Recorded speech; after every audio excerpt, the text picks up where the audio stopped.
संकेत भी कर सकते हैं, क्योंकि अयोध्या वालों को राम जी के विषय में बोलने को मिले तो कोई सीमा नहीं रह जाती। मैं एक बात रखूंगा, हिंदी की एक बहुत अच्छी कविता है, राम व्यक्ति को नहीं वृत्ति को प्राप्त हुई संज्ञा है। किसी व्यक्ति का जीवन, किसी व्यक्ति का सदाचार, किसी व्यक्ति के जीवन जीने की पद्धति, उसकी उदारता, उसकी लोक मंगलकारिणी दृष्टि जब इतनी व्यापक हो जाए कि वह सबके लिए स्वीकार्य, सबके लिए सुखकर और सबके लिए काम्य हो जाए, तब वो व्यक्ति की सीमा से उठकर चरित्र की सीमा में चला जाता है। तब वो व्यक्ति की सीमा का अतिक्रमण कर जाता है। जब किसी एक का आचरण अनेक के लिए आचरणीय हो जाए, जब एक का मंगल अनेक के लिए मंगलकारी हो जाए, जब एक की सोच अनेक के लिए सुखकारी हो जाए, तब वो व्यक्ति की सीमा को पार कर जाता है।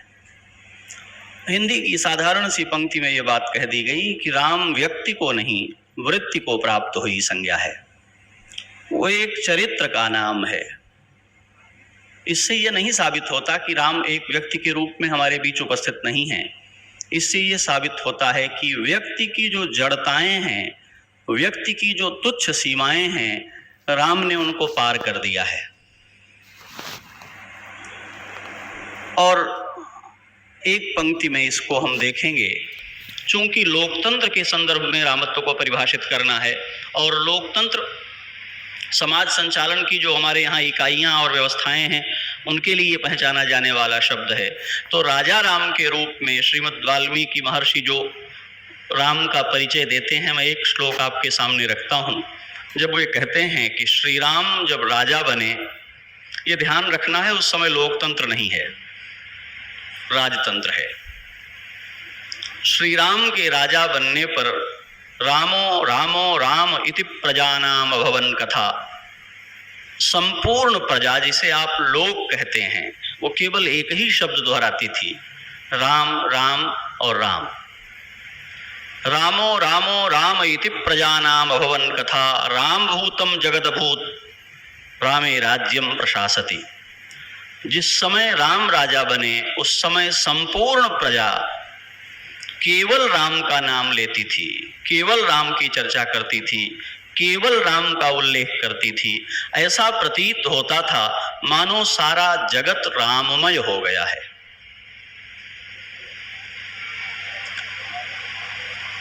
यहां लोकतंत्र की शुरुआत होती है।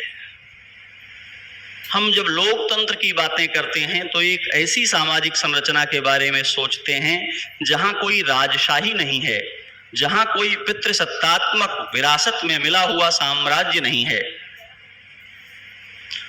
जहां कोई ऐसी व्यवस्था नहीं है कि एक ही व्यक्ति महानता के लिए सदैव अधिरूढ़ रहेगा, जिसको एक शब्द में हमारे यहां अधिनायकवाद के रूप में जाना जाता है। पितृ परंपरा से, पूर्वज परंपरा से, वंश परंपरा से किसी एक के राजा बने रहने की जो व्यवस्था हमारे समाज को मिली हुई है, वो श्री राम के समय में नहीं है।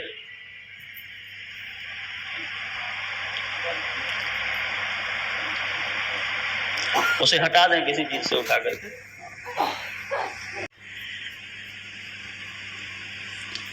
लोकतंत्र का जब राम के साथ संबंध बनता है तो जो महत्वपूर्ण बात निकल कर आती है, जहां अधिनायकता प्रमाणित हो, जहां अधिनायकता सिद्ध हो, जहां पितृ परंपरा से ही व्यवस्था मिलती हो, जहां एक वंश में एक व्यक्ति को और वह भी कुल में बड़े होने पर एक ही व्यक्ति को राजा बनाने की रूढ़ि विद्यमान हो, वहां लोकतंत्र का प्रश्न रखना सबसे चुनौती भरा काम है। आज तो संविधान है, कोई राजा नहीं हो सकता चाहे जितना समर्थ हो जाए। हम जिन समाजों में, जिन व्यवस्थाओं में लोकतंत्र की समीक्षा करते हैं, वहां एक संविधान लोकतंत्र के पक्ष में खड़ा होता है, उसके अपवाद कितने भी हों, किंतु श्री राम के समय में कोई संविधान लोक के पक्ष में खड़ा नहीं है। संविधान राज्य के पक्ष में खड़ा है, संविधान वंश के पक्ष में खड़ा है, संविधान वंश में भी एक व्यक्ति के पक्ष में खड़ा है, जो बड़ा होगा वही राजा होगा। और इसका उल्लंघन करने का प्रयास किया है कैकेयी ने। 14 वर्ष तक अयोध्या अनाथ रही, फिर वही गद्दी पर बैठा जो बड़ा था। ऐसी प्रचंड रूढ़ि के बीच में राजा होकर राजतंत्र की व्यवस्था को जीते हुए जिसने लोक को राज्य से बड़ा कर दिया वो श्री राम है। पूरा जीवन उनका। और मजे की बात यह है कि वे संविधान नहीं बदलते।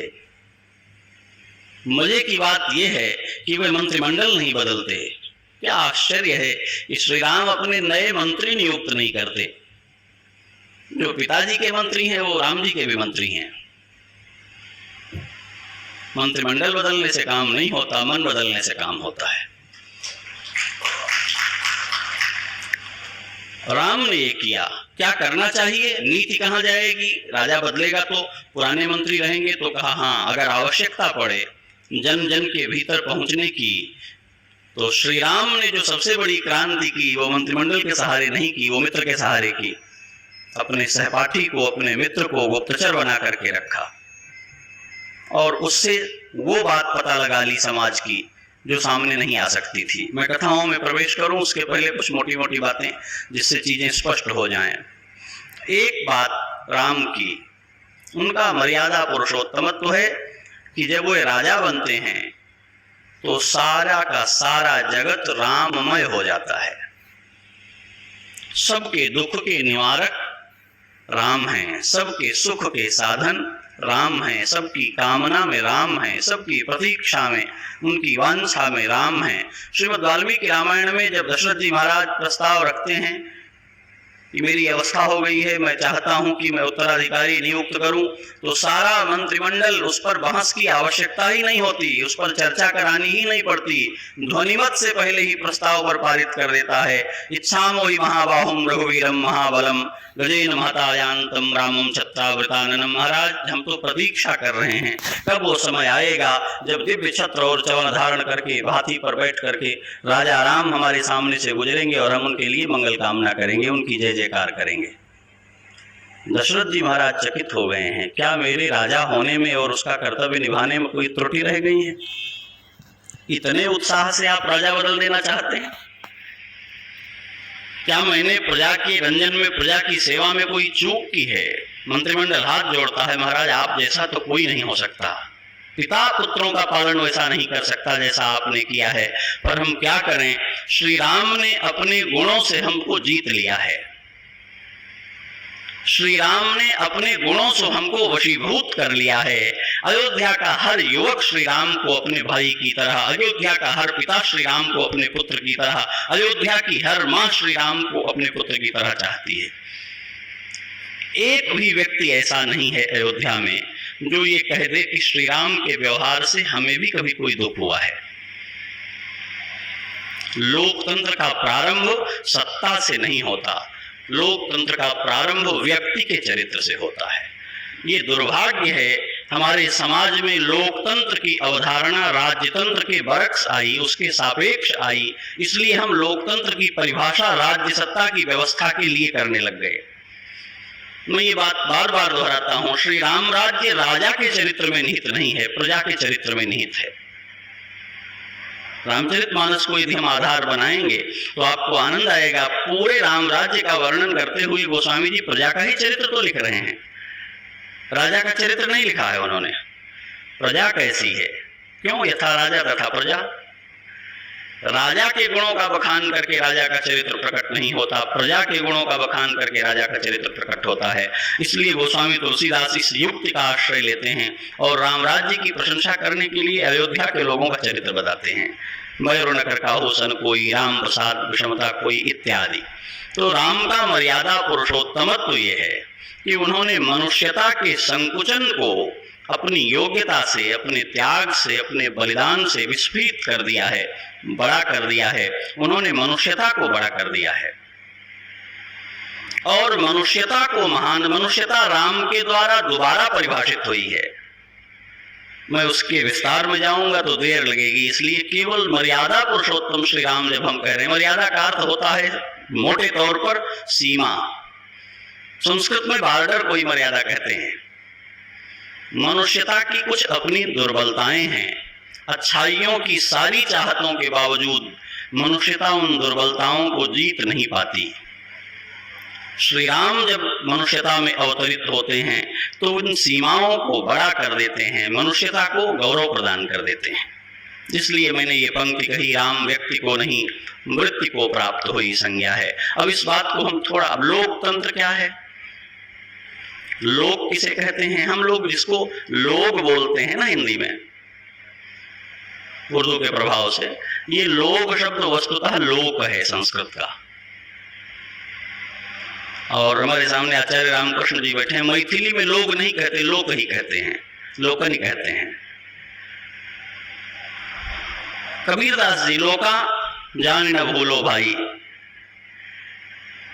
लोक शब्द लोकस्तु भुवने जने, कोश कहता है भुवन के अर्थ में, जन के अर्थ में लोक शब्द का व्यवहार होता है। लोक का अर्थ है मनुष्यों का वो समाज जो सारे वर्गीकरण, सारी पहचान, सारे संप्रदाय, सारी जातियां, सारी व्यवस्थाओं को अपने भीतर समाहित किए हुए है। वे विद्यमान हैं, वे निरस्त नहीं की गई हैं, पर वे अट जाती हैं एक में। जैसे विद्यालय उसे नहीं कहते जहां एक ही कक्षा चलती हो, विद्यालय उसे कहते हैं जहां सभी कक्षाएं चलती हों। कक्षा कहते हैं जहां एक योग्यता के विद्यार्थी पढ़ते हों। 5th क्लास में 5th का बच्चा पढ़ेगा, 7th क्लास में 7th का बच्चा पढ़ेगा, और विद्यालय परिसर में तो दोनों क्लास रहेंगी। लोक का अर्थ क्लासलेस सोसाइटी नहीं है, जिस संरचना में सभी क्लास परस्पर सामंजस्य पूर्वक रह सकें उसको लोक कहते हैं। लोक के भीतर जो वैरायटी है, लोक के भीतर जो विभिन्नता है, जैविक, प्रकृतिगत, सांस्कृतिगत, भाषागत, उसको प्रबंधित करने की जो नीति है वो तंत्र है। मैं कई बार पूछता हूं, हो सकता है कुछ मेरी जानकारी में भी ना हो, मेरा स्वाध्याय उस विषय में नहीं है, कि लोकतंत्र वाले एक देश में राजनीति शब्द का व्यवहार किस न्याय से होता है? यदि लोक के लिए, लोक के द्वारा, लोक का ही सब कुछ है, तो लोक नीति प्रयोग क्यों नहीं होता? इसका अर्थ है कि कहीं ना कहीं हमारे भीतर लोक के द्वारा भी चुनी गई व्यवस्था में राज्य भारी पड़ता है। हम राज्य शब्द को ढो क्यों रहे हैं? राज्य कैसा, कहां का राज्य? लोक ही सब कुछ है, और उसको चलाने वाले लोग जो राजमंत्री कहलाते हैं, जो राजनेता, वो लोक नेता क्यों न कहे जाएं? वो नेतृत्व तो राज्य का करते हैं या लोक का करते हैं? राजनेता शब्द ही गलत है लोकतंत्र में, वो राज्य के प्रतिनिधि नहीं है, वो लोक के प्रतिनिधि हैं। जब उनको आप जनप्रतिनिधि कहते हैं तो या तो वे राज्य सत्ता के द्वारा राज्य सत्ता का काम करने जनता के बीच जाते हों, या वे लोक का काम लेकर राज्य से संवाद करते हों। तो जब वो लोक के प्रतिनिधि हैं तो उनको लोक नेता कहा जा सकता है, राजनेता नहीं कहना चाहिए। ये हमारे साथ छाया की तरह पीछा कर रहा शब्द है। श्री राम ने इन अवधारणाओं को रामायण में ही व्यक्त कर दिया है, इसलिए मैं सूत्रवत पहले कह देता हूं ताकि कुछ संदर्भों का उदाहरण करके मैं अपनी बात पूरी करूं। श्री राम इसको किस तरह बचाते हैं? हम भवभूति को देखें, उत्तर रामचरित मैं यहां से उठा रहा हूं इसलिए कि श्री राम का जो लोक परक चरित्र है वो राज्य के बाद ज्यादा खुलकर सामने आया। उसके पहले का जो चरित्र है वो व्यक्ति के रूप में देखा जाता है, और राज्याभिषेक के बाद का जो चरित्र है वो राजा के रूप में देखा जाता है, क्योंकि उसके बाद ही उनके साथ उत्तरदायित्व बनता है। उसके पहले जो राम का चरित्र है वो एक पारिवारिक चरित्र है, वो एक वैयक्तिक चरित्र है। ये श्री राम की महिमा है कि उसको उन्होंने बड़ा कर दिया, वैश्विक कर दिया। पर जो उनके दायित्व हैं, जो उनकी वन यात्रा है, वो राजा की यात्रा नहीं है, वो घर से निकाले गए बेटे की यात्रा है। ये श्री राम का बड़प्पन है कि उन्होंने वो किया जो एक राजा दिग्विजय में करता। जब बाली को मारा है श्री राम ने और बाली ने अपने आक्षेप किए हैं, तो राम जी ने कहा है कि हम तो केवल अयोध्या के द्वारा अनुशासित धर्म व्यवस्था के अधीन पृथ्वी पर विचरण करते हुए दुष्टों को दंड देते हैं, हमारे राजा तो महाराज भरत हैं। अगर तुम्हें अपील करनी है मेरे विरुद्ध तो उनसे करनी पड़ेगी। ये श्री राम का बड़प्पन है कि उन्होंने वन यात्रा को धर्म की दिग्विजय यात्रा बना दी, वरना वो कुछ नहीं करते, 14 साल काट करके वापस आ जाते, तो उन पर कोई दायित्व नहीं था। क्योंकि विमाता के द्वारा उनको राज्य से निष्कासित कर दिया गया था। वो कोई प्रोटोकॉल लेकर नहीं चल रहे थे, अयोध्या की ओर से कुछ करने की उनकी जिम्मेदारी नहीं थी। ये व्यक्ति का चरित्र है कि उन्होंने अपने साथ अयोध्या को प्रस्तुत कर दिया पूरी यात्रा में। तो उत्तर जो चरित्र है श्री राम का, जिसको आधार बना करके करुणा के कवि ने, भवभूति ने उत्तर रामचरितम की रचना की है, वो अपने यहाँ कहते हैं, स्नेहम दयाम च सौख्यम च यदि वा जानकीमपि आराधना ये लोकस्य मुंचतो नास्ति में व्यथा। अपने जीवन का स्नेह, अपने जीवन की दया, अपने जीवन का सौख्य, और कहाँ तक गिनाऊं, जो मेरा सर्वस्व है जानकी, मैं क्षण भर में भी उसको त्यागने में शोक और संकोच नहीं करूंगा यदि लोकाराधन में ये बाधक बनेंगे तो। और ये आपको काव्यात्मक विकास लगे यदि कि भवभूति तो करुणा के कवि हैं इसलिए उन्होंने ये बात कह दी, तो आपको आप्त वाक्य का प्रमाण लेना चाहिए श्रीमद् वाल्मीकि रामायण में। पिछले वक्तव्य में अयोध्या पर्व के मैंने किशोरी जी के औदार्य की चर्चा करते हुए आपसे चर्चा की थी कि श्री राम जी के धनुष धारण करने पर भगवती आक्षेप करती हैं, शस्त्रधारियों को, हथियार रखने वालों को हथियार का व्यसन हो जाता है। आप भी जहां तहां हथियार, भगवान श्री राम ने बहुत असाधारण उत्तर दिया है जानकी जी को। अप्यहम जीवितम जहियाम त्वाम वासीते स लक्ष्मणाम। जानकी, मैंने शस्त्र इसलिए धारण नहीं किया है कि मैं धनुर्धर योद्धा हूं, मैंने शस्त्र इसलिए धारण नहीं किया है कि दूसरे लोग मुझसे डरें, मैंने शस्त्र इसलिए धारण नहीं किया है कि लोग मेरे बल से भयभीत रहें, मैंने तो इसलिए धनुष धारण किया है कहीं आर्त शब्द सुनाई ना पड़े, कोई चीखता हुआ सुनाई ना पड़े, कोई पीड़ा में आकुल होकर पुकारता हुआ सुनाई ना पड़े। मैं धनुष इसलिए धारण करता हूं कि कोई भयभीत न होने पाए, कोई आतंकित न होने पाए, कोई आशंकित न होने पाए। मुनियों को जिस प्रकार सताया गया है, ऋषियों को जिस प्रकार पीड़ा दी गई है, जो इस समाज से न्यूनतम लेकर अधिकतम देने का व्रत लेकर बैठे हुए हैं, उनको जिस प्रकार प्रताड़ित किया गया है, उसके बाद उनकी रक्षा करने के लिए मैंने जो व्रत लिया है उसमें किंचित मात्र भी शिथिलता न हो जाए, इसलिए मैं धनुष रख नहीं सकता, हाथ में लेकर के चलता हूं। मैं क्षण भर के लिए भी विलंब नहीं कर सकता हूं, क्योंकि बहुत विलंब हुआ है और ये पीड़ा भोगते रहे हैं। हड्डियों का पहाड़ एक दिन में नहीं बना होगा। श्री राम कहते हैं, मैंने ये सब देखा है इसलिए मैं धनुष धारण करता हूं। श्री राम की वन यात्रा वस्तुतः लोक यात्रा है। थोड़ा चिंतन में जाएं इस प्रसंग को लेकर। श्रीमद् भागवत का एक प्रसंग, इससे आप जोड़ लेंगे तो आपको समझने में आसानी होगी। महाराज पृथु का अभिनंदन करने के लिए उनकी प्रजा उनके सामने उपस्थित हुई, और जब उनकी जय जयकार करना प्रारंभ किया तो वो हाथ जोड़कर खड़े हो गए और कहा, आप लोग ये मत करिए। लोकतंत्र का चरित्र है ये। महाराज पृथु चक्रवर्ती हैं, उनको हाथ जोड़ करके प्रजा स्तुति करने के लिए खड़ी हुई है, तो वो मना करते हैं, आप मेरी स्तुति मत करिए। क्यों? अभी मैंने कुछ नहीं किया है जो स्तुति हो। राज्याभिषेक हो जाने से किसी की स्तुति करना लोकतंत्र की सबसे बड़ी कुंठा है। कोई चुन लिया गया है इसलिए उसको माला पहनाई जाए, इससे बड़ी कुंठा कोई मनुष्यता के अपमान की हो नहीं सकती। कोई कुछ करके दिखा दे तब उसकी स्तुति करिए, ये लोकतंत्र है। महाराज पृथु कहते हैं, आप मेरी स्तुति क्यों कर रहे हैं? अभी तो मैंने कुछ अच्छा नहीं किया, मैं राजा बन गया हूं इसलिए आप मेरी स्तुति करें, ये ठीक नहीं है।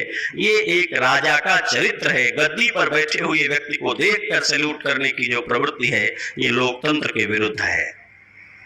लोक की सेवा करके लोक को जिसने उपकृत किया है उसकी स्तुति होनी चाहिए। लोक का मंगल करके जिसने लोक की पीड़ा कम की है उसकी स्तुति होनी चाहिए। पृथु ने स्तुतियां बंद करा दी। भगवान श्री राम को गद्दी पर बैठने की बारी आती है। गुरुदेव वशिष्ठ के द्वारा उनको सूचना दी जाती है। सारी अयोध्या आनंद मग्न हो जाती है। एक का चित्त व्यथित है। किसका? आप लोगों को पता है? मंथरा का। और किसी का? दो का चित्त व्यथित है, एक मंथरा का और एक श्री राम का। रामचरितमानस को फिर से पढ़िए। राम जी व्याकुल हैं, विमल वंश अनुचित यह एको। यद्यपि हमारा वंश तो बड़ा दिव्य है, पर इसमें एक बात गलत है। क्या? जन्म से, बड़े होने से योग्यता कैसे प्रमाणित होगी? ये जो सूर्य वंश में बड़ा बेटा ही राजा बनेगा, ये क्रम चला आ रहा है, और बड़ा बेटा नालायक हो जाए तो? श्री राम अनुभव करते हैं, मुझसे कहीं अधिक विनम्र, मुझसे कहीं अधिक सेवापरायण, मुझसे कहीं अधिक अपना बलिदान करने को प्रस्तुत भरत है, मुझसे अधिक शत्रुओं का नाश करने में समर्थ लक्ष्मण है, मुझसे कहीं अधिक अपने को छोटा करके जीने की योग्यता शत्रुघ्न की है। मैं ही राजा बनूंगा इस न्याय से कि मैं बड़ा बेटा हूं, ये ठीक नहीं है। दायित्व देने के लिए, पद देने के लिए वंशानुगत, जन्मानुगत जो व्यवस्था है वो ठीक व्यवस्था नहीं है। जो योग्यता प्रमाणित करे वो दायित्व ले और वो सेवा करे। ये लोकतंत्र का प्राण है जिसको श्री राम अपने भीतर चिंता करते हैं। लेकिन राजतंत्र की व्यवस्था में जब तक संविधान न बदल जाए तब तक उसका अपवाद उपस्थित नहीं होता। या तो दुर्घटना हो जाए या संविधान बदल जाए। श्री राम ने कहा संविधान एक दिन में बदलेगा नहीं, क्योंकि पिताजी मेरे राजा बनने के पक्ष में मंत्रिमंडल का समर्थन लेकर आ गए हैं, सभी तैयार हैं। अब कुछ उपद्रव हो जाए तो ये टल सकता है, और उपद्रव हो गया, क्या प्रमाण है मैं दुनिया का भला कर सकूंगा? क्या प्रमाण है सब कुछ अच्छा रहेगा मेरे राजा बनने से? श्री राम ने कहा नहीं, गद्दी पर वो बैठेगा जिसका चरित्र प्रमाणित हो। लोग मुझे पसंद करते हैं, ये मेरी योग्यता का प्रमाण नहीं है। मैं लोगों के दुख दूर कर सकूं, ये मेरी योग्यता का प्रमाण होगा। अयोध्या का राजा वो नहीं बनेगा जो राजधानी से निर्मित हुआ है। अयोध्या का राजा वो बनेगा जो लोक से निर्मित हुआ है। लोकतंत्र का प्रारंभ यहां से। राजधानियों की रचना के विरुद्ध जो चिंतन नहीं जा सकता वो लोकतंत्र की स्थापना नहीं कर सकता। श्री राम ने कहा इस राजधानी का परित्याग करूंगा, सीधी तरह से नहीं हो सकता तो निष्कासित होने को तैयार हूं। अच्छा, ये मजे की बात है, या तो राजधानियां स्वीकारती नहीं है और स्वीकार लेती हैं तो छोड़ती नहीं है। आप लोग ज्यादा अच्छे तरीके से इस बात का अनुभव कर सकते हैं। जिन्हें राजधानियां नहीं स्वीकारती उनको नहीं स्वीकारती, और जिनको स्वीकार लेती हैं उन्हें बाहर नहीं निकलने देती। श्री राम को भी लगता है ये राजधानी मुझे बाहर नहीं जाने देगी। उन्होंने कहा निष्कासित होने को प्रस्तुत हूं। ऐसी रचना रच दी, निष्कासित हुए। जो राजधानी को उसकी जड़ता में बनाए रखने के पक्ष में थे उनको प्राण दे देना पड़ा। चक्रवर्ती दशरथ को तड़प तड़प कर प्राण दे देने पड़े, और उनके सबसे प्रिय पुत्र श्री राम दयावश लौट कर पीछे नहीं आते। नहीं, पिताजी व्यक्ति के हैं, राज्य समाज का है। अगर राज्य की व्यवस्था ठीक नहीं कर सका तो केवल पिता का कर्तव्य निभाने से लोकतंत्र की रक्षा नहीं होगी। अगर राज्य की संरचना को लोक में ढालने के लिए एक राजा, एक पिता का बलिदान आवश्यक है तो वो ठीक है।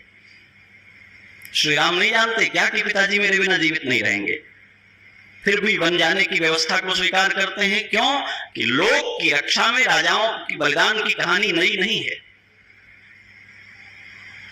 हर बार शत्रुओं से और राक्षसों से लड़ते हुए मरना आवश्यक नहीं है, कई बार व्यवस्थाओं से लड़ते हुए भी मरना पड़ता है, और दशरथ जी के साथ वही हुआ। श्री राम वन चले गए और किसी एक को भी नहीं कहते हैं कि तुम अपनी संरचना, अपनी व्यवस्था का परित्याग करो। मुनियों के बीच जाते हैं।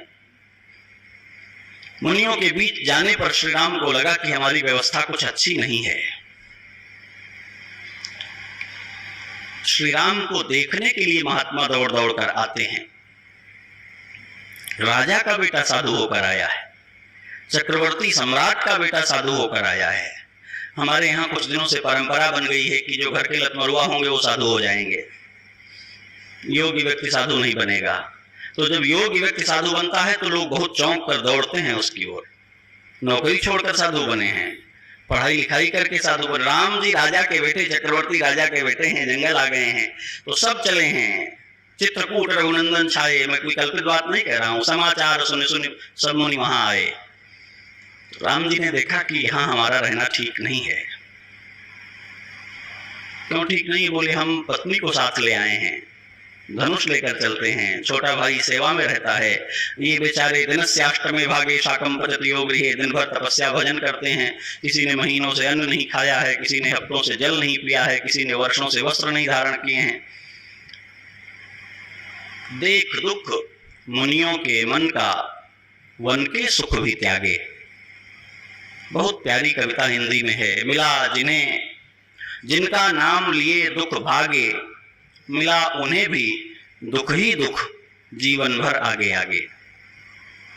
लोक का मंगल करने जो चलेगा उसे दुखों का वर्ण करना पड़ेगा, क्योंकि लोक दुख से अभिभूत है। ये आज भी है और ये उस समय भी था। राजधानी में जब मंगल कलश सजाए जा रहे थे, जब बंधनवार बनाए जा रहे थे, जब राज सिंहासन की तैयारियां की जा रही थी, उसी समय लोग रो रहे थे ना। राम वन नहीं जाते तो हड्डियों के पहाड़ की फोटो खींचकर कोई दिखाने अयोध्या आता क्या? राजधानी तो तब भी कायम थी जब मारे जा रहे थे महात्मा जंगलों में। क्या अंतर है ये दिखाई पड़ेगा आपको। अयोध्या में राज सिंहासन की तैयारी हो रही है, उत्सव हो रहे हैं, आनंद मनाया जा रहा है, और जंगलों में महात्मा अश्रुपात कर रहे हैं, कोई सुरक्षित नहीं है। तो श्री राम ने कहा कि नहीं, राजधानी से राजा नहीं चुने जाएं, लोक से राजा चुने जाएं। लोकतंत्र में इसको कॉपी करने का प्रयास किया गया, लेकिन मैंने जो आपसे कहा कि राजतंत्र की छाया थी, तो जिन्हें हम जनप्रतिनिधि कहते हैं, हालांकि इस विषय का विस्तार बहुत नहीं करना चाहिए, वे कितने प्रतिशत जनप्रतिनिधि हैं, कितने प्रतिशत राज्य प्रतिनिधि हैं, ये समझना भी बड़ा टेढ़ा है। जिनको पहले पार्टी चुन लेती है उन्हीं को तो जनता चुनती है, तो जनप्रतिनिधि हुए कि पार्टी प्रतिनिधि हुए? आप उन्हीं को वोट दे सकते हैं जो प्रत्याशी घोषित किए गए हैं, और प्रत्याशी जनता नहीं चुनती। अगर पहले एक प्री वोट हो जाया करे कि कौन प्रत्याशियों में अच्छा प्रत्याशी है, तब तो कुछ पता चले। श्री राम ने जो लोकतंत्र की स्थापना की, उसमें उन्होंने कहा नहीं, वो नहीं प्रतिनिधि चुना जाएगा जो राजधानी से सेलेक्ट हुआ है, वो प्रतिनिधि चुना जाएगा जो लोक से सेलेक्ट हुआ है। राज्य छोड़ दिया, वनवासियों के बीच गए, गिरिवासियों के बीच गए, उदासियों के बीच गए, और जिसके साथ बैठे उसमें घुल गए। गोस्वामी जी महाराज ने हास्य के माध्यम से ही सही बहुत सुंदर इस प्रसंग की चर्चा की। बिंद के बासी उदासी तपो व्रतधारी, महाबिनु नारी दुखारे। बिंद के पर्वतों में तपस्या करते महात्माओं ने जब देखा कि राम जी जंगल आए हैं, तो सुंदर सुंदर मार्बल के पत्थर के टुकड़े लेकर रास्ते के किनारे लगा दिए। क्यों? बोले वही है शिला सब चंद्रमुखी। गौतम जी को अपनी पत्थर की स्त्री पुनः स्त्री के रूप में मिल गई। हम लोग भी जंगल में अकेले रह के बड़े दुखी हैं। सब पत्थरों में राम जी का चरण लग जाएगा, सब स्त्रियां हो जाएंगी। राम जी ने कहा ये तो जंगल का सारा समीकरण बिगड़ जाएगा हमारे चक्कर में। जानकी जी को हटा दिया अपने पास से, बोले देखो जंगल में स्त्री रखकर रहोगे तो ये दशा होगी। लोक का दुख क्या है? जिसके घंटे भर की यात्रा के लिए 24 घंटे में सड़कें नई कर दी जाती हैं, वो क्या जानेगा कितने वर्ष से लोग इस पर चल रहे थे टूटी सड़क पर। जिसकी अपनी पत्नी उठा ली जाएगी जंगल में, वो जानेगा कि जंगल की कठिनाई क्या है। ये लोकतंत्र की स्थापना है। और श्री राम ने उसके बाद भी ये नहीं कहा कि नहीं राज्य से व्यवस्था आए। निष्कासन केवल श्री राम का, जानकी का नहीं हुआ है। जानकी के ऊपर आए हुए संकट में उनकी रक्षा करने के लिए अयोध्या की सेना, अयोध्या की सत्ता समर्थ है, संवैधानिक रूप से उसको अधिकार प्राप्त है। महारानी कैकेयी ने तो उनकी रक्षा करने के लिए धनुष उठाया है। मैं रावण को मार करके अपनी पुत्र वधू को वापस लाऊंगी। हनुमान जी ने हाथ जोड़े हैं, कहा श्री राम का यश मिट्टी में मिल जाएगा। और श्री राम ने लंका तक पहुंचने में संपूर्ण लोक को नारी के शीलहरण के विरुद्ध खड़ा कर दिया। क्यों मैं अकेले अपनी पत्नी की रक्षा के लिए मारूं? क्यों ये समाज न जाने कि स्त्रियों का हरण करने वाला जो है उसको मारा जाना चाहिए। बाली को भगवान ने मार दिया। लोग प्रश्न करते हैं सुग्रीव की शिकायत पर बाली को मार दिया, बाली का भी पक्ष सुनना चाहिए था राम जी को। प्रश्न आता है ना। राम जी ने कहा क्यों इसका पक्ष सुने, ये तो घोषित अपराधी है। जिस स्त्री की पुकार एक पक्षी सुन लेता है और उसकी रक्षा करने के लिए प्राण दे देता है, उस अबला की पुकार इस राजा ने नहीं सुनी। अगर स्त्री के अपहरण करने में इसकी सीमाओं का उपयोग किया गया और इसने विरोध नहीं किया तो ये तो सहमत है, इसको पहले मारना चाहिए। शत्रु को बाद में मारो, शत्रु को समर्थन देने वाले छिपे शत्रु जो है उनको पहले मारो, ये नीति है। श्री राम ने बाली का वध किया सुग्रीव की शिकायत पर नहीं, इसी विवेक पर कि ये पहले मारे जाने योग्य है, जो आर्त अबला की पुकार सुनकर भी रक्षा के लिए खड़ा नहीं हुआ समर्थ होने पर भी। और सारे लोक को रावणत्व के विरुद्ध, राम ने केवल रावण को मारा ये बड़ी बात नहीं, रावणत्व के विरुद्ध भारत को खड़ा कर दिया। लाखों वर्ष बीत गए हैं, रावण बना बना करके ये देश जला रहा है। इस चेतना को जिंदा रखे हुए है कि जो दूसरे के धन का, स्त्री का और स्वत्व का हरण करे उसको भस्म कर दिया जाना चाहिए। कोई राजा नहीं रावण को मार रहा है, कोई अयोध्या का प्रतिनिधि, अब अयोध्या से बड़े बड़े दशहरा में रावण दहन पूरे देश में हो रहे हैं। ये लोकतंत्र है जहां न्याय और अन्याय का, सत्य और असत्य का विवेक लोक में जागृत हो और लोक उसके विरुद्ध खड़ा हो जाए। वानर भालुओं की संगति की गई, इसके प्रतीकात्मक अर्थ भी हैं। वन में रहने वाले लोग राजधानी में रहने नहीं आएंगे, वो राजधानियों के लिए क्यों लड़े? वानरों को तो अयोध्या में नहीं बसाया जाएगा। आज भी इस देश में ये चल रहा है। परसों हमारे सामने जो दुर्भाग्यपूर्ण घटना आई है छत्तीसगढ़ की, वो इसका उदाहरण है। इसी देश में, इसी व्यवस्था में, इसी भूगोल में रहने वाले लोग हमारी संरचना के इतने विरुद्ध हैं कि हमारी व्यवस्था के लोगों को और सैनिकों को मारने में हिचकते नहीं हैं। कब जोड़ पाएंगे लोग को हम अपने आप से? कब ये घाव दूर होगा? ये प्रश्न सदैव रहा है। हम राजधानी के सुखों का भोग नहीं कर सकते तो हम राजधानी के समर्थक क्यों हों? कहां से खड़ा होता है नक्सलिज्म? यदि हमारे पास सुख साधन नहीं है तो जिनके पास है उनके वाले में हम आग लगा देंगे, ये सोच कहां से खड़ी होती है? श्री राम ने इस लोकतंत्र को आगे बढ़ाया। जिन्हें कभी राजधानियों में नहीं रहना है, जिनके बदन पर कपड़े नहीं चाहिए, जिनको बना हुआ मकान नहीं चाहिए, वे भी कपड़े वाले, मकान वाले लोगों के लिए लड़ने को खड़े होते हैं और अपना सर्वस्व न्यौछावर कर देते हैं उनके लिए। ये लोकतंत्र है। समाज का प्रत्येक व्यक्ति समाज की संरचना को, उसकी अनुरूपता को बनाए रखने में अपने को दायित्व समझने लगे, अपना बोझ समझने लगे। ये राम का लोकतंत्र है। कई सारे प्रश्न हैं जो श्री राम के विषय में आते हैं, उनमें से एक सबसे ज्यादा चर्चित होता है शंबूक का प्रसंग। हमारे महात्मा उससे इतने दुखी हुए हैं कि कहते हैं ये प्रक्षिप्त है। कितना समझाएं, लोग समझने को तैयार नहीं होते। जानकी जी के वन जाने का प्रसंग, बोले ये तो सब प्रक्षेप। क्यों प्रक्षेप है? बोले हम कितना सर फोड़ें अपना इस पर, कितना इसका जवाब दें। ये मानते ही नहीं कि वाल्मीकि रामायण का अंश है, पर मैं कहता हूं दोनों रामायण के अंश हैं। आपको समझना चाहिए किसी भी समय का एक संविधान होता है और उस समय के संविधान में, उस समाज में लिए गए निर्णय आज के संविधान से गलत नहीं ठहराए जा सकते। 370 हटने के पहले जो कश्मीर में हो रहा था उसके खिलाफ मुकदमे चल जाएंगे क्या आज? तब तक वो जायज था जब तक 370 लागू था। जब श्री राम राज्य कर रहे थे उस समय समाज में जो व्यवस्था बनी हुई थी, उस व्यवस्था के अधीन जिसे दंडित किया गया, उस व्यवस्था के अधीन जिसे पुरस्कृत किया गया, वो तत्कालीन संविधान की दृष्टि से सही है। आज के समाज शास्त्र की दृष्टि से उसकी आलोचना करना हठ है और मूढ़ता है। हम आज के समाज के आधार पर निर्णय कर सकते हैं। एक व्यक्ति, लोकतंत्र का दूसरा उदाहरण है, खिन्न होता है। आज भी गुप्तचर संस्थाएं काम करती हैं, उस समय भी गुप्तचर संस्थाएं काम करती थी। शिवाजी महाराज का तो असाधारण चरित्र है कि स्वयं घूमते थे जाकर जनता के बीच में वेश बदलकर। और हमारे देश में अनेक ऐसे राजा हुए हैं हमारे कलयुग में जिन्होंने ये किया है। गुप्तचर इसलिए नहीं होते कि राज्य के खिलाफ जो बोले उसको पकड़ लें। गुप्तचर इसलिए होते हैं कि ऐसी कौन सी पीड़ा है लोक की जो राजा तक पहुंच नहीं रही है, ऐसा कौन सा दुख है जो व्यक्त नहीं हो पा रहा है, ऐसा कौन सा व्यक्ति है जो अपनी परेशानियों को स्वर नहीं दे पा रहा है, गुप्त रीति से उसको जाना जाए।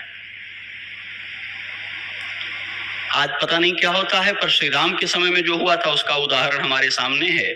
जिस व्यक्ति ने जानकी जी के विषय में प्रवाद फैलाया उसने कोई एप्लीकेशन नहीं दी थी। चौक चौराहे पर निकलकर कोई बात नहीं कही थी, किसी मंत्रालय में किसी काउंटर पर जाकर के अपना ऑब्जेक्शन नहीं रखा था, अपने घर के भीतर की लड़ाई में आवेग में ये बात कही थी। और धन्य है श्री राम का लोक चिंतन, धन्य है श्री राम की लोक परायणता। किसी एक व्यक्ति के मन में किसी प्रकार यदि राम राज्य की व्यवस्था के लिए कलुष उत्पन्न हुआ है तो राजा का काम है उसका शोधन करे।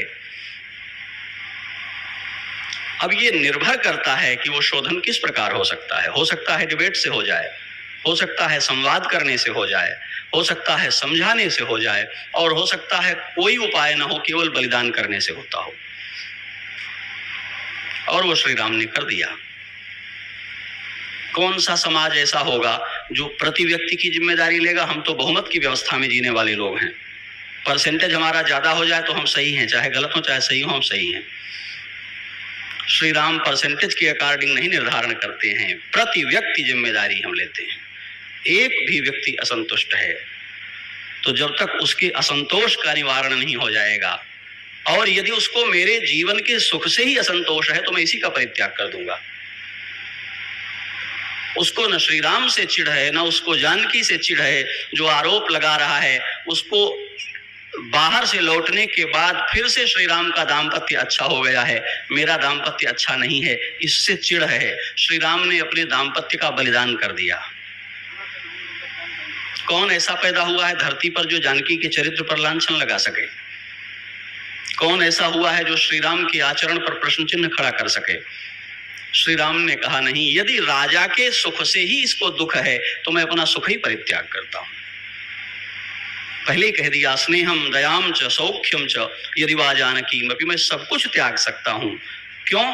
क्योंकि जो लोक मुझे अपना मानता है, चाहे राजा मानता हो चाहे न मानता हो, चाहे प्रभु मानता हो चाहे न मानता हो, पर जो लोक मुझे अपना मानता है उसकी आत्मीयता की शर्त है कि मैं उसके दुखों का निवारण करने के लिए अपने को बलिदान कर दूं।